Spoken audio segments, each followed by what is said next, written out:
শিৱসাগৰৰ এজন ব্ৰইলাৰ মাংস দোকানীয়ে মাতিলে ঝাকে ঝাকে উৰি আহে বগলী চৰাই। স্থানীয় মানুহৰ মতে বগলী চৰাইবোৰ বহুত দূৰৰ পৰা উৰি উৰি আহে মাধৱজ্যোতিৰ ব্ৰইলাৰ মাংসৰ দোকানলৈ।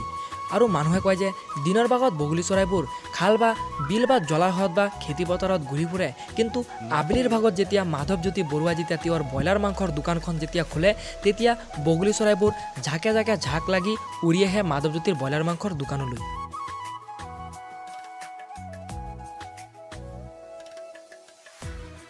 তাৰ পাছতে মাধৱজ্যোতি বৰুৱাই তেওঁৰ ব্ৰইলাৰ মাংসৰ দোকানৰ পৰা ব্ৰইলাৰৰ নাড়ীবুৰি আৰু ব্ৰইলাৰৰ মাংস সৰু সৰুকৈ কাটি কেনে পিচ কৰি বগলী চৰাইকেইটাক খাবলৈ দিয়ে। আৰু বগলী চৰাইকেইটাও ঝাকে ঝাক বান্ধি কেনে মাংসবোৰৰ ওপৰত জঁপিয়াই ফুৰে।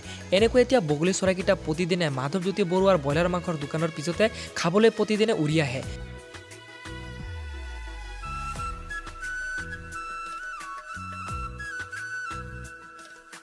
যিটো সময়ত মানুহে চৰাই চিৰিকটিক হত্যা কৰে বা মাংসৰ কাৰণে চৰাই চিৰিকটিক চিকাৰ কৰে, সেই সময়ৰ ভিতৰতে মাধৱজ্যোতি বৰুৱাই এনে এখন মানৱতাৰ কাম কৰি দেখুৱাইছে সকলোকে।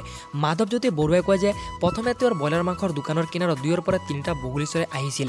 যেতিয়া বগলী চৰাইকেইটা খাবলৈ দিছিল, তাৰ পাছৰ পৰাই মাধৱজ্যোতি বৰুৱাই চাইছিল যে দিনে দিনে বগলী চৰাইৰ ঝাকটো ডাঙৰ হৈ আহি আছিল। আৰু মাধৱজ্যোতি বৰুৱাই কয় যে প্ৰথমে তেওঁৰ ব্ৰইলাৰ মাংসৰ দোকানত ইমান গ্ৰাহক অহা নাছিল। যেতিয়াৰ পৰা বগলী চৰাইকেইটা মাধৱজ্যোতি বৰুৱাৰ ব্ৰইলাৰ মাংসৰ দোকানলৈ খাবলৈ আহে, তাৰ পাছৰ পৰাহে মাধৱজ্যোতি বৰুৱাৰ ব্ৰইলাৰ মাংসৰ দোকানত বেচা কিনা ভাল হয় আৰু নতুন নতুন কাষ্টমাৰ আহিবলৈ বৃদ্ধি পায়। এনেকৈ এতিয়া মাধৱজ্যোতি বৰুৱাৰ লগত বগলী চৰাইকেইটাৰ মৰমৰ সম্পৰ্ক গঢ়ি উঠে। তো বন্ধুসকল, ভিডিঅ'টো আপোনালোকৰ চাই ভাল লাগিলে মোৰ ইউটিউব চেনেলখন আপোনালোকে ছাবস্ক্ৰাইব কৰি দিব, যাতে এনেকৈ ধুনীয়া ধুনীয়া চৰাই চিৰিকটি ভিডিঅ' আপোনালোকে চাব পাৰে।